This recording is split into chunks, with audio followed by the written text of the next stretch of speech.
मुझे लड़की के किसी भी जोक पर हंसी नहीं आती सिवाय इसके कि वो सिर्फ मुझसे मोहब्बत करती है। मुझसे मोहब्बत करती है समझ में आता है, लेकिन सिर्फ मुझसे। ये सिर्फ मेरे जहन में से खलबली मचा देता है कि इस तरह की लड़कियों से मैं दूर भागता हूं, मैं किनारा कर लेता हूं। बिकॉज उनके लिए सिर्फ एक शब्द है और मेरे लिए सिर्फ एक शब्द के साथ साथ बर्बाद हो जाने का जरिया भी है। मुझे डर लगता है इस तरह की लड़कियों से जो सिर्फ मुझसे मोहब्बत करती है। कहने को लोग कहते हैं कि गोल्ड डिगर लड़कियां भी होती है जो पैसों पे मरती है, होती होंगी, मैं इस बात से डिसएग्री नहीं कर रहा, लेकिन मैं कभी भी इस तरह की लड़कियों से नहीं मिला हूं। पता नहीं क्यों, शायद हो सकता है वो लड़कियां मुझसे ना मिली हो। मेरी कहानियों में, मेरी पोइट्री में, मेरी काफी सारी रोस्टिंग के अंदर भी तुम्हें लड़की की बेवफाई का जिक्र मिल जाएगा, लेकिन बहुत कम ऐसी कहानियां लिखी है, बहुत कम ऐसी लाइनें लिखी है जिसके अंदर मैं लड़की को पैसों की भूखी बता रहा हूं। क्योंकि मुफलिसी का साया मेरे साथ मेरी माँ की दुआ की तरह रहा, हर वक्त साथ। मतलब पता नहीं वो लड़कियां, मतलब वो लौंडे कहाँ मिलते हैं जो लड़कियों के ऊपर लाखों रुपए खर्च कर देते हैं। अगर मुझसे तो लड़की 100 रुपए भी मांग लेती तो शायद उसे 1 लाख बार सोचना पड़ता कि मांगू या ना मांगू, और अगर वो मांग ले तो बदले में मैं रोने ना लग जाऊं। मतलब पता नहीं, लेकिन कभी भी ऐसा नहीं हुआ कि मैं लड़की से पैसे मांगू, कभी नहीं हुआ।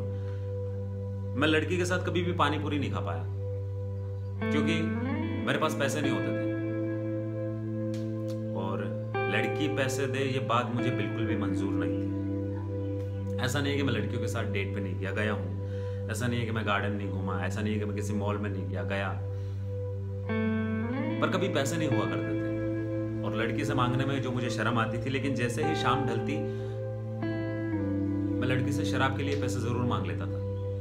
हाँ, उसमें मुझे बिल्कुल भी शर्म नहीं आती थी, बिकॉज मैं कोई चोरी नहीं कर रहा हूँ, हकीकत कह रहा हूँ। लेकिन पता है, इन सब बातों के बावजूद भी मैंने उनकी आंखों के अंदर अपने लिए एक अलग रुतबा देखा है, अलग इज्जत देखी है। पता नहीं क्यों, जिस तरह हर इंसान की अपनी एक पहचान होती है, ठीक उसी तरह हर लड़की की अपनी एक क्वालिटी होती है। मैंने कहा ना, मुफलिसी का दौर मेरे साथ मेरी माँ की दुआ की तरह रहा, तो शायद वही गुरूर मेरे फितूर पे सवार रहा कि अब मुझे कौन बर्बाद कर सकता है, या मेरे पास खोने के लिए क्या है। कुछ भी नहीं, ना दौलत है, ना शोहरत मुझे मिल पाई, और प्यार पता नहीं शायद कब का मर चुका था, मैंने दफना दिया था। कभी कभी दफनाया, कभी जलाया, और कभी बस किसी मोड़ पे एक खूबसूरत मंजर की तरह छोड़ आया, अलविदा कहा है। कभी कभी तो अलविदा भी नहीं कहा। हाँ, मैं तो कहा था, हाँ वहां, कि हर लड़की की अपनी क्वालिटी होती है। मैंने कई बार लड़की की आंखों में खुद को देखा है, या ये कह लो कि उसने अपनी आंखों को एक आईना बना दिया था कि तुम देख सकते हो इसके अंदर। अब काफी लोग होते हैं जो गुरूर की वजह से नहीं देख पाते, कुछ लोग ये एक्सेप्ट नहीं कर पाते कि उसकी आंखों में देखने के बाद वो खुद को बहुत गिरा हुआ फील करते हैं। एक्सेप्ट नहीं कर पाते, वो सोचते हैं कि हम तो बहुत ज्यादा एटीट्यूड वाले, गुरूर वाले इंसान हैं। लेकिन इस मामले के अंदर मैं बहुत ही भाग्यशाली रहा, लकी रहा, बहुत ही ज्यादा। मैंने लड़की की आंखों में जब भी देखा तो अपना एक अलग ही फितूर, अलग कैरेक्टर, अलग इज्जत, अलग नादानी, हर तरह का महसूस किया। और शायद यही वजह है कि मैं हर लड़की की आंखों में देखकर खुद को संवारता रहा, अपनी कमियों को इस कदर बदतमीजियों में बदला कि लोग मेरी बदतमीजियों के भी दीवाने हो जाए। शायद यही वजह है कि बहुत पहले ब्रैड पिट की एक लाइन सुनी थी मैंने कि अगर तुम मुझसे नफरत करते हो, कुछ इस तरह से थी, अगर तुम मुझसे नफरत करते हो या तो तुम मुझे जानते नहीं हो, और जानते हो नफरत करते हो तो फिर हो सकता है तुम्हारे जेनेटिक्स में वो प्रॉब्लम हो, तुम शायद पैदा ही नफरत करने के लिए हुए हो। तो मैंने उससे इंस्पायर होकर एक लाइन लिखी थी कि अगर तुम मुझसे नफरत करते हो, ये मेरा गुरूर कह सकते हो, मेरा घमंड कह सकते हो, मेरी बचकानी हरकत, मेरी नादानी, मेरी बदतमीजी, जो तुम्हारे मन में आता है तुम कह सकते हो, लेकिन मैंने लिख दी थी कि अगर तुम मुझसे नफरत करते हो तो इसकी एक ही वजह हो सकती है, या तो तुम्हारी बहन, तुम्हारी गर्लफ्रेंड, तुम्हारी बीवी मुझे बहुत लाइक करती है, तो मेरे वीडियोस को बहुत लाइक करती है। कहीं ना कहीं यही एक वजह हो सकती है मुझसे नफरत करने के लिए। या फिर दूसरी वजह अगर मैं कहूं तो तुम शायद पैदा मुझसे नफरत करने के लिए हुए हो, और यकीन मानो तुम्हारा जो ये मकसद है ये बहुत ही कमाल का, बहुत ही काबिल तारीफ वाला है। इस मकसद में मैं तुम्हें चाहता हूं कि तुम इस मकसद को जिंदगी भर का मकसद बना लो। मुझसे नफरत करो, बेइंतहा करो, मैं तुम्हें बिल्कुल नहीं रोकूंगा, बिल्कुल नहीं टोकूंगा, बल्कि मैं तो दाद दूंगा तुम्हारे इस मकसद की। तुम्हें पता है तुमने अपनी जिंदगी का मकसद खोज लिया है मुझसे नफरत करने के लिए। पता है कभी कभी दिल भी करता है मेरा कि मैं मर्दों की एक ऐसी दुनिया बनाऊं जिसमें मर्द को भी दर्द होता है। ये घटिया नुसी बात है कि मर्द को कभी दर्द नहीं होता। होता है, मर्द को जितना दर्द होता है उतना औरत को नहीं हो सकता। मर्द को भी रोना चाहिए, फूट फूट के रोना चाहिए, लेकिन ये सिर्फ कल्पना है मेरी। एक पागल सरफिरे आवारा आर्टिस्ट राइटर,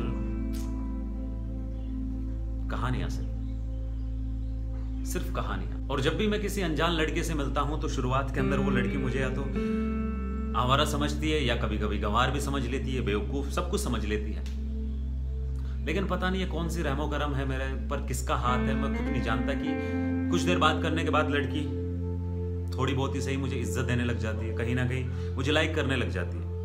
और कुछ देर की मुलाकात के बाद और कुछ दिनों बाद में मुझे वो ये भी बता रही होती है, महीनों नहीं, हफ्तों नहीं, सिर्फ कुछ दिन, 2 या 3 दिन या 1 दिन भी हो सकता है, वो ये भी बता रही होती है कि उसे अंधेरे से डर क्यों लगता है।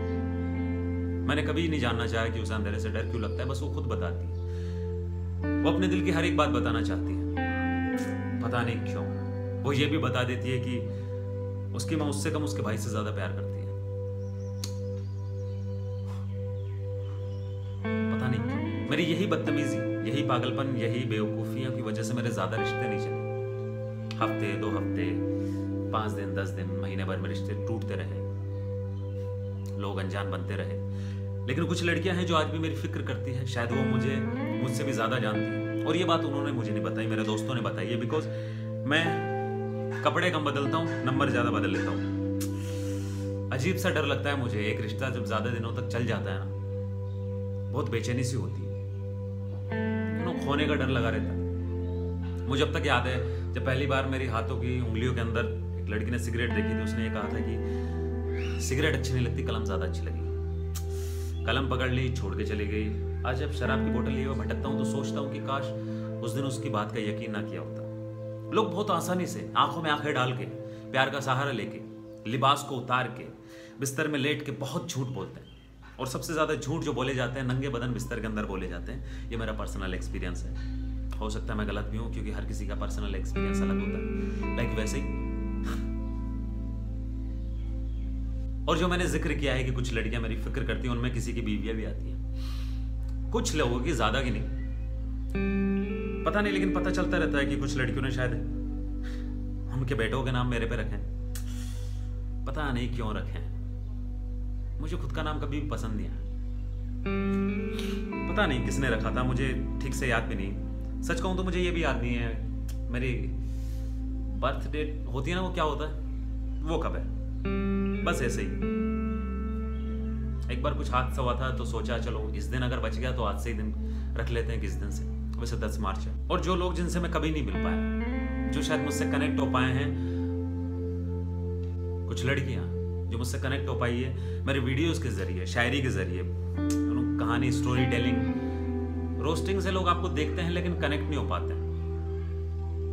शायद पोइट्री से ज्यादा कनेक्ट हो पाते हैं। जो लड़कियां मुझसे कनेक्ट हो पाई है, मैं उनसे मिला नहीं हूं, लेकिन फिर भी वो मेरी केयर करती है, रिस्पेक्ट करती है, नहीं करती मुझे नहीं पता। लेकिन मैं सिर्फ इतना से कहना चाहता हूँ लड़कियों से या उन लड़कों से जो भी मेरे वीडियोस देखते हैं कि मुझे भले ही प्यार की किसी की जरूरत ना हो, लेकिन दुआ की बहुत जरूरत होती है, हर वक्त होती है दुआ की जरूरत।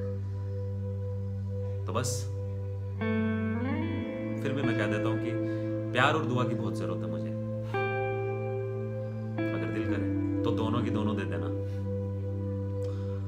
रख लूंगा, अपने दिल के किसी कोने में रख लूंगा।